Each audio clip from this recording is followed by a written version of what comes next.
एक बार की बात है दोस्तों, एक बूढ़ा आदमी था। उसका एक लड़का था जो बहुत ही नालायक था। एक दिन बूढ़ा ने सोचा कि उसे सबक सिखाना ही पड़ेगा। इतने में ही उसका लड़का आ गया। बूढ़ा ने बोला, बेटे, उस अलमारी में एक घड़ी रखी है, उसे लेकर आओ। वो लड़का उस घड़ी को लेकर आया। बूढ़ा ने बोला, बेटे, तुम इस घड़ी को बाजार में लेकर जाओ और इसकी सबसे कीमत पता करके आओ। लड़का बाजार में गया और सबसे कीमत पता करने लगा। कोई 200 लगाया और कोई 500। इसे पता करके लड़का घर आया।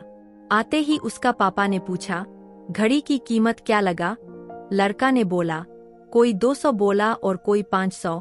बूढ़ा बोला, ठीक है, घड़ी जहां था वही रख दो। लड़का घड़ी रख दी और चला गया।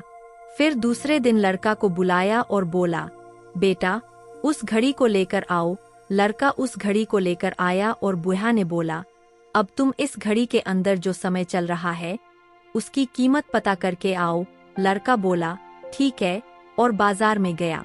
वहां पूछने पर सब हंसने लगे और कोई भागा दिया। सब ये सोचने लगे कि लड़का कल घड़ी की कीमत पूछने आया था और आज घड़ी के अंदर चल रहे समय की कीमत पता कर रहा है। कहीं लड़के का मानसिकता खराब तो नहीं हो गया। लड़का थक हार के बाद एक बूढ़ा आदमी से पूछा, बाबा, तुम मुझे बता दो। लड़का का बात सुनते ही बूढ़ा समझ गया। बूढ़ा ने लड़के को समझाया कि इस समय की कीमत में तो किया कोई भी नहीं लगा सकता। तुम करोड़ों रुपए देकर अपनी जिंदगी का एक सेकंड भी नहीं खरीद सकते हो।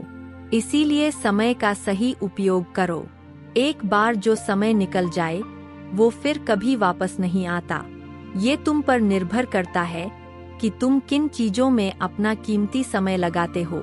अमीर के पास भी एक दिन में 24 घंटे होते हैं और गरीब के पास भी। बस ये तुम्हारे हाथ में है कि उस समय से तुम क्या नया कर सकते हो। तो अब तुम एक एक पल का हिसाब रखो कि तुम किन चीजों में उड़ा रहे हो। बूढ़ा आदमी की बात सुनकर उसकी आंखें खुल गईं और उसमें एक बड़ा बदलाव जैसा आ गया। फिर वो लड़का घड़ी को लेकर अपने पिताजी के पास गया और सारी बात बताई, और उस दिन से उस लड़के की जिंदगी बदल गई। दोस्तों कहते हैं, समय सभी के लिए मुफ्त है, लेकिन वो मूल्यवान है, कीमती है।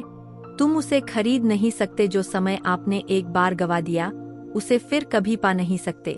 इसलिए दोस्तों, अपना समय सही इस्तेमाल करो। जय हिंद। दोस्तों, ऐसी ही कहानियों के साथ अगली वीडियो में मिलता हूँ। अगर कहानी अच्छी लगी हो तो वीडियो को लाइक जरूर करें और हमारे परिवार में बने रहने के लिए सब्सक्राइब जरूर करें। धन्यवाद।